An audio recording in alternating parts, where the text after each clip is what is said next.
96.5. Bien, señores, continuamos con el sol de la mañana. Se nos produjo ahí ya una interrupción en la parte final cuando teníamos un intercambio ahí con José. Pero tenemos en la línea telefónica al doctor Juan Miguel Castillo Pantaleón, pues se jodió la vaina ya. Para pedirle su opinión sobre este tema. El asunto es que las opiniones dominicanas son todas, ¿me entiendes? Y las posiciones dominicanas son todas. No sería solamente la tuya, sino son todas. No, yo no estoy, lo que estoy diciendo, Julio, pero como se interrumpió mi comentario, ahora vamos con el doctor Pantaleón. Tú habías terminado, ya estamos en la parte déjame final. Apuntar lo siguiente para que no se quede la cosa como deshilachada. Yo lo que digo es que así como nosotros pudimos generar un sentimiento de rechazo y odio contra los norteamericanos porque han invadido nuestra soberanía varias veces, pero hemos reconstruido ese sentimiento, así nosotros podemos reconstruir el sentimiento hacia Haití y verlo con una actitud de respeto y de acompañamiento para ayudarlos a encaminar su proceso institucional. Y yo creo que eso no tiene nada de malo. Y por eso saludo en principio estos acuerdos que han firmado los estados de Haití y de República Dominicana. Bien, doctor Juan Miguel Castillo Pantaleón, buenos días. Muy buenos días, Julio, y a los demás miembros del Sol de la Mañana. Doctor, quisiéramos su opinión sobre los acuerdos que en principio se anunciaron ayer entre República Dominicana y Haití. Bueno, obviamente todo el país debe saludar esta iniciativa, evidentemente promovida por el Estado Dominicano, porque si se ven con detenimiento los 9 puntos detallados en estos acuerdos de intención, porque lo que se ha expresado es una voluntad o entendimiento para ir transitando en acuerdos, ejecuciones de programas dirigidos, si uno va en el orden en que está, a satisfacer una serie de prioridades que son fundamentalmente del Estado Dominicano. De los 9 puntos, si los ves en detalle, te darás cuenta que al menos 7 de ellos atienden al tema del control fronterizo, que es un tema de control de poblaciones. Y de hecho el primer punto es un tema documentario, es decir, de documentar la población haitiana en la República Dominicana como súbditos de un estado distinto al de la República Dominicana. En segunda instancia, el tema de los hospitales, de promover la construcción de facilidades hospitalarias en el territorio haitiano, no tiene solamente que ver con el tremendo costo que significa en términos presupuestarios para la República Dominicana brindar los servicios de salud a una población que carece absolutamente de ese derecho a la salud, ya que su Estado no está en condiciones de satisfacer ni mínimamente ni el derecho a la salud ni ningún otro, es un Estado fallido, que tiene un impacto, como digo, no solamente económico, presupuestario, sino también de una brecha de identificación de estos nacidos en la República Dominicana como no dominicanos, porque hay todo una circunstancia de falencia registral en el Estado haitiano,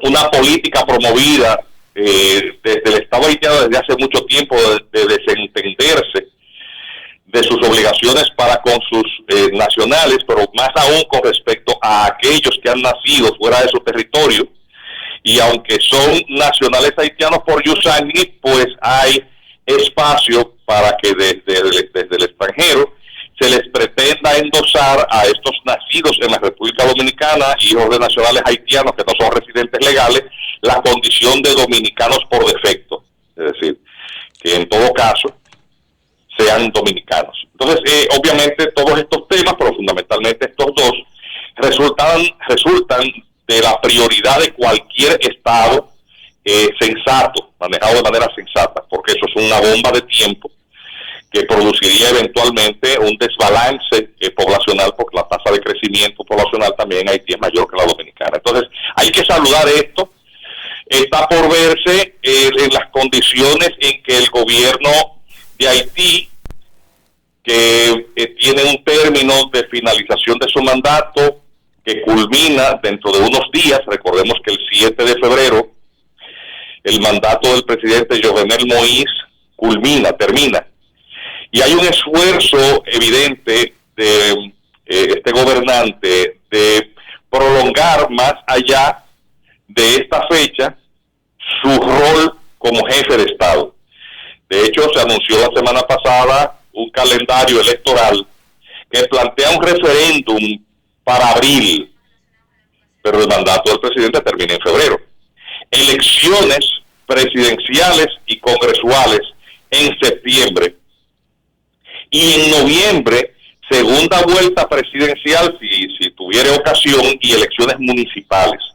Habría que preguntarse en qué condiciones de gobernanza pueda realizarse este calendario electoral y en cuáles condiciones realistas está este gobernante para poder cumplir todo aquello que firma. Obviamente es una gran conquista para el Estado Dominicano que, aún con la precariedad de la situación real de control del Estado que tiene el presidente Moïse, se avenga a suscribir cualquier documento que fije por lo menos una hoja de ruta.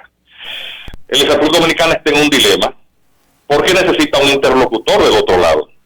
Y aunque todos reconocemos en el presidente Moïse realmente más el impulso de su propia ambición de continuidad que una vocación de estadista, sea como sea que él firme un documento, pues no deja de ser algo favorable, porque crea un ambiente de que el que venga se encuentra con una documentación que ha firmado un jefe de Estado todavía, aún con escaso tiempo de finalización de su mandato, en funciones.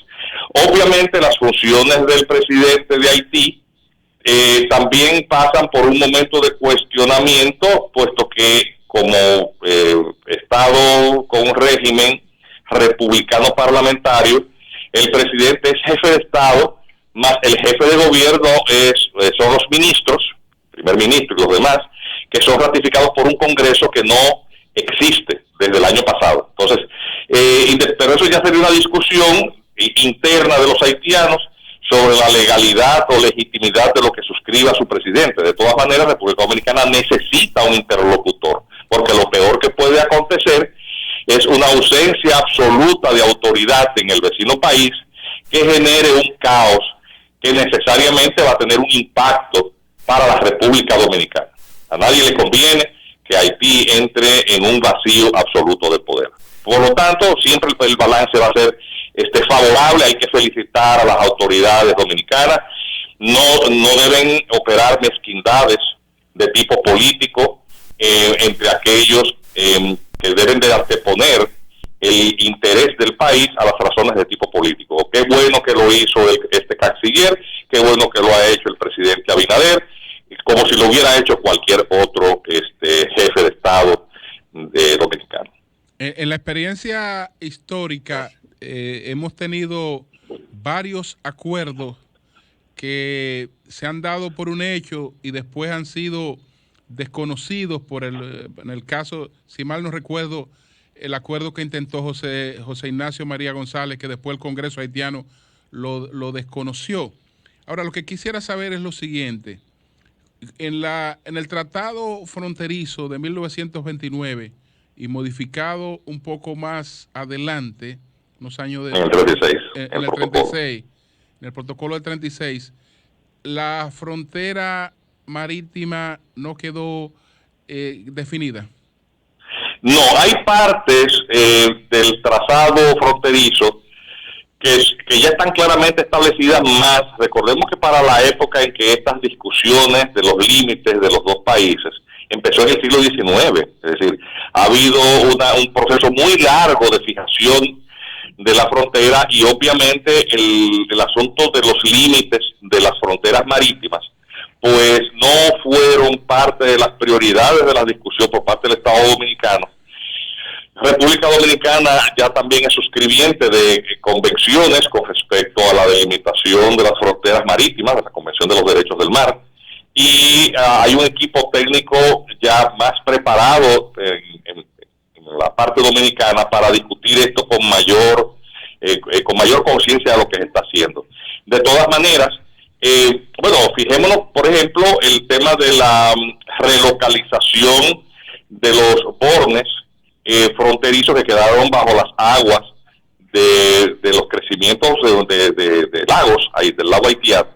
Y todo esto se pudo realizar armónicamente con las autoridades haitianas y ubicar de nuevo cuál es el trazado de la frontera, de acuerdo a los convenios del año 29 y del protocolo del año 1936. Es decir, esos son temas que están obviamente sobre la mesa, que necesariamente el gobierno, con el del presidente Moïse o con cualquier otro que le suceda, debe de siempre colocar, pues son temas aún pendientes. Bien, pues gracias. Si no hay otra pregunta para el doctor Castillo Pantaleón, pues gracias, doctor. Muy amable, gracias a ustedes por la llamada. Vamos a hacerle un par de preguntas al doctor. Bueno, una pregunta, Julio. Sí. Ok, Juan Miguel. Eury Cabral, tu hermano y amigo de siempre. Hola, Eury, ¿cómo estás? Muchas felicidades. Gracias, igual. Mira, Juan Miguel, cada vez que se hace un acuerdo de esta naturaleza, con visión, con alcance, con una serie de elementos, uno piensa primero en la comisión que se supone debe estar permanentemente trabajando y que a cada rato la renuevan, pero no funciona. Bilateral. Sí, la comisión bilateral. Digo eso porque evidentemente tú decías dos elementos que son muy importantes. El gobierno cambia dentro de poco, hay garantía de que habrá continuidad. ¿Piensas tú que eso no podría ser simple y sencillamente una buena intención del gobierno sin mucho asidero propiamente dicho? Bueno, recuérdate que el documento que se ha anunciado, porque el canciller hace su rueda de prensa y hace una enumeración, de hecho su intervención no llega a los 10 minutos. Él hace un resumen de los contenidos de los acuerdos a los que han arribado ambos mandatarios, ambos gobiernos. Pero obviamente el documento formal que recoge todo esto no ha sido todavía puesto a disposición del país y obviamente tendrían que agotarse las formalidades constitucionales respectivas para que las obligaciones derivadas de la suscripción de un convenio pues puedan ser efectivas de acuerdo al derecho internacional público. Es decir, lo que se ha visto es una especie de hoja de ruta. Yo lo interpreto así.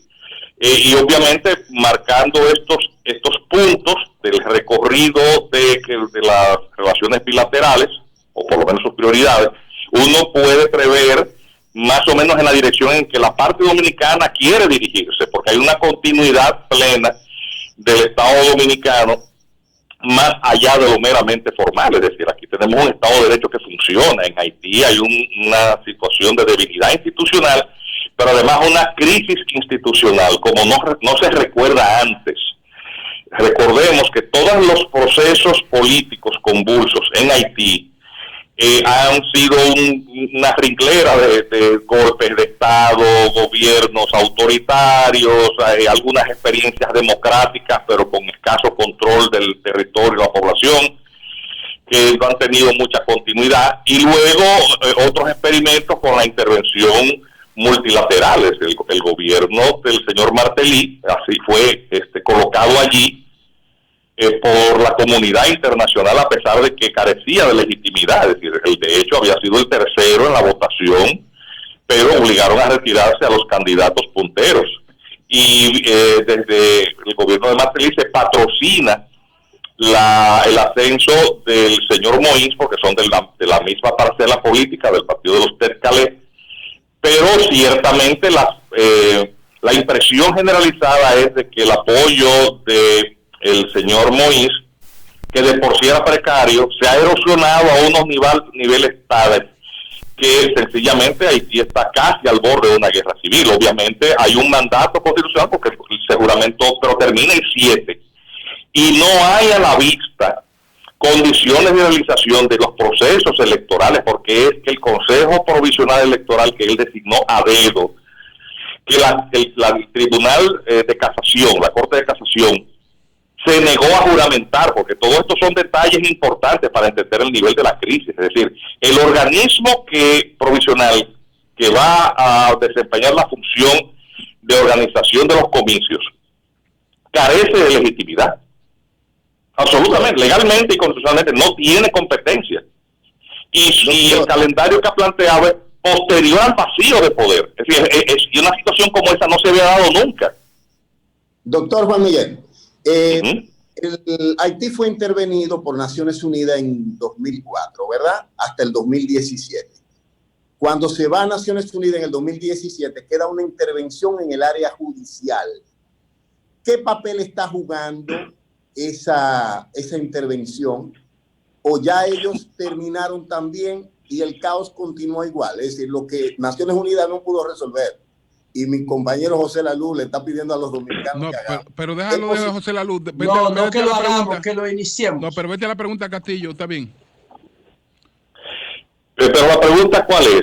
¿Cuál es la pregunta, Oli? Mi pregunta es, la intervención de Naciones Unidas, porque se fue MINUSTAH y vino MINUSCU, es decir, que era supuestamente Naciones Unidas iba a intervenir para contribuir a generar un sistema de justicia que funcionara. No funciona, no lograron estabilizar con la MINUSTAH, pero entonces lo intentaron con el tema judicial. ¿Qué papel está jugando esa intervención, ese apoyo de Naciones Unidas, si es que está jugando algún papel?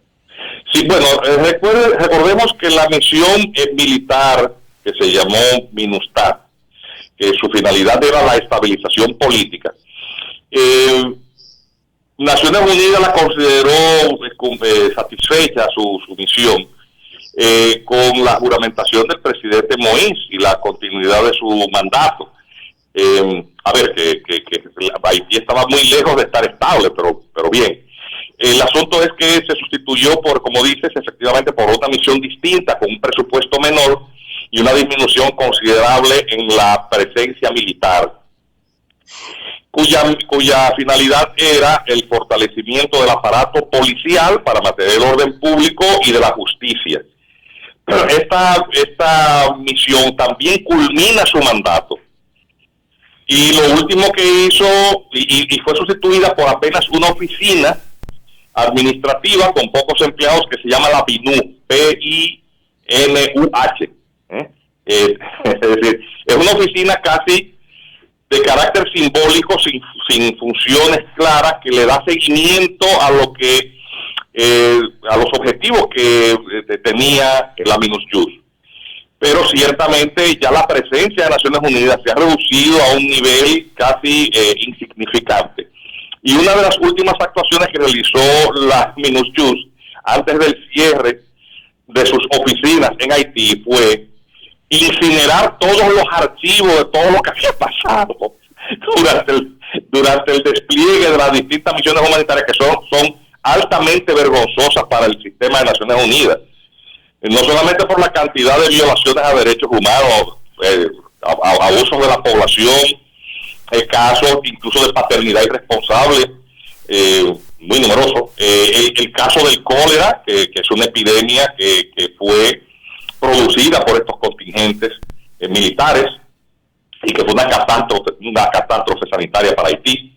Es decir, el balance de Naciones Unidas allí es muy frustrante. Habría que preguntarse para qué sirvió eso, porque dejaron a Haití más desbaratado que lo que le encontraron.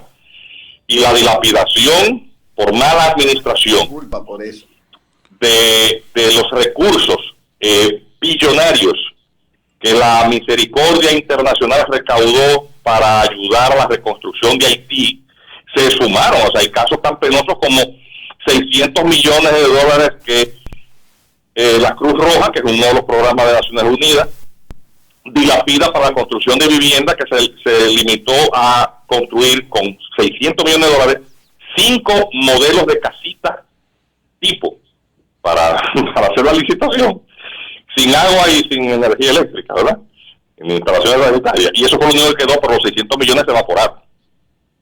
O sea, cosas como esa. Entonces, ¿qué función desempeña Naciones Unidas allí? Nada, salvo la vergüenza para el sistema multilateral.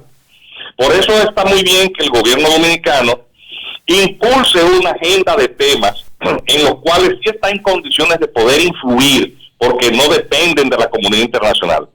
Y aterrizo con 2 de ellos. República Dominicana, luego de mucho esfuerzo, logró fortalecer su sistema registral de identidad. De manera que el tema de indocumentación en la población dominicana es minúsculo. No es que no exista, pero es considerablemente reducido en relación con otros países en condiciones de desarrollo humano similares al nuestro. O sea, hay un sistema registral que funciona, que con su la informática mejoró aún más su eficiencia. Hay una Junta Central Electoral, la Oficina de Estado Civil, el registro civil ha sido digitalizado, y hay ya una cultura y una educación, incluso en el personal de servicio de la Junta Central Electoral, porque tienen hasta su propio universidad, su propio centro de estudio, que es el EFEC. El personal ahí está tecnificado. Y ya hay una cultura democrática también, porque realizamos elecciones regulares, periódicas, con más o menos fortuna, pero que funciona. Es decir, ha habido transmisión pacífica del mando, no se discute la legitimidad de los gobernantes que son elegidos, etcétera.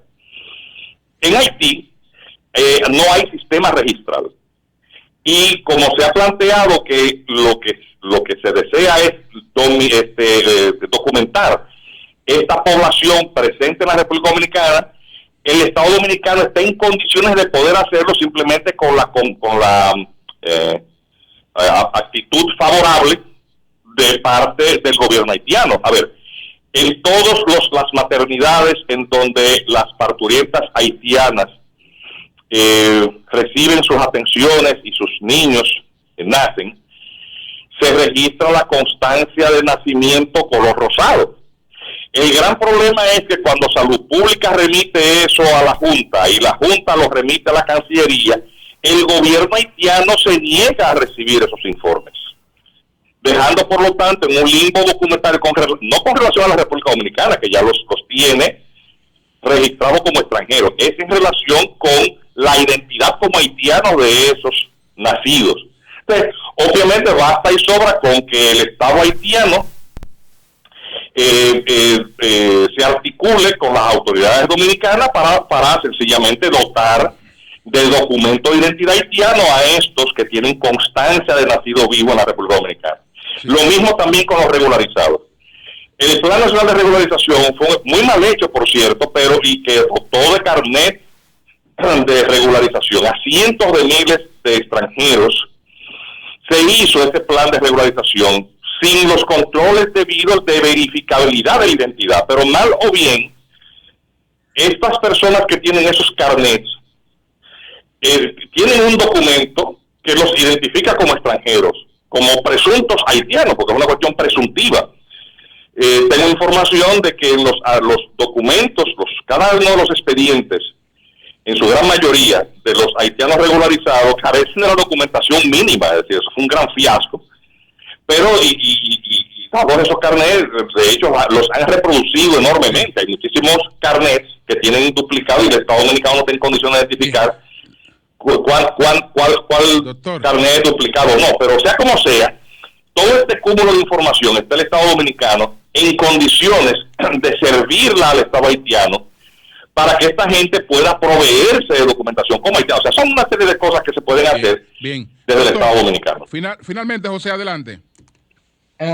Doctor Castillo Pantaleón, usted que ha dedicado su vida, entre otras cosas, a este tema de las relaciones dominico-haitianas, después de todo esto, ¿cuáles considera usted que deben ser los ejes principales de una política dominicana, de una política de Estado hacia Haití? Que nunca hemos tenido una política de Estado hacia Haití científicamente diseñada. ¿Cuáles deberían ser los ejes de esa política de Estado dominicana hacia Haití? Pues tan sencillo como aquello que realmente podamos realizar y que dependa de nosotros. ¿Sí? Porque al final de cuentas... interrupción del internet ahí, repítalo por favor. Sí, decía que lo que se debe hacer es aquello que se puede hacer. Porque lo cierto es que colocar un menú o una hoja de ruta de cosas por hacer escapen del control del Estado Dominicano es poco realista. Es decir, lo que tú puedes hacer es lo que realmente es lo que depende de nosotros. Exactamente, José Lalu. Es una política de Estado hacia Haití. Exactamente. ¿Por qué? Porque está demostrado que confiar en la buena fe de la comunidad internacional no ha resuelto nada. De hecho, ha agravado situaciones, más aún porque desde el Estado Dominicano se ha querido brindar la impresión de que el Estado Dominicano puede satisfacer o resolver muchos problemas de Haití. Y con eso han jugado también muchos políticos. Vamos con los ejes, doctor. Entonces, obviamente, el primero es el tema documentario de la población haitiana, a fin de ponerle un límite. Hay que volver para la arena, señores. ¿Se está escuchando, José? Sí. Adelante. Ponerle un límite o reducir al mínimo los cuestionamientos que se hacen acerca de la dominicanidad,